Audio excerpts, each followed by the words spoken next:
darling, why? Well, look where your hand is. Directed by John Schlesinger, Billy Liar is the portrait of a young daydreamer who, like so many of us, escapes from the humdrum reality of his everyday life into a world of fantasy. It was a big day for us. We had won the war in Ambrosia.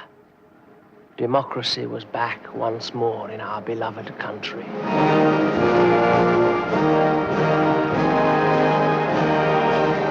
Billy, or William Fisher as he's officially known, lives with his parents in an industrial town in Yorkshire in the early 1960s. I don't know what we're going to do with you.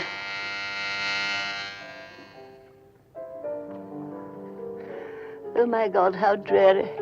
Billy's pissed again. He works at Shadrach and Duxbury, a very respectable funeral furnishings firm from which he's been embezzling a bit of petty cash, but Billy longs to move to London and be a comedy writer.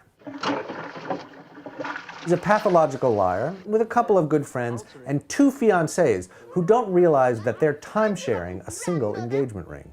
We're supposed to be engaged if you didn't know it.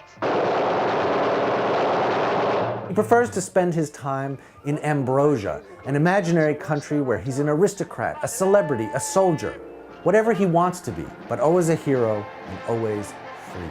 We will build towers! Towers! No less. The movie is full of the restless energy of England in that era, when the established social order was beginning to crack open, and when the austerity of the immediate post-war years was giving way to a new consumer culture. Enter Julie Christie. She plays a character named Liz, but really she embodies the newly liberated, freewheeling spirit of the 1960s. How's the script writing and Arthur? And that book, how's that book coming along? I finished it. It's going to be published next Christmas. Count 5 and tell the truth. What impresses Billy most about Liz is that she's free, even though she's living very much in the real world. You know what you wanted me to do that night? When we were walking through the park? And I said another night. Yes? Well, it's another night tonight, isn't it? Are you sure? Yes. The pathos and the comedy of Billy Liar comes from the tension between 2 different kinds of imagination. The more childish variety consists of making up stuff that isn't true. It's ambrosia. It's fun.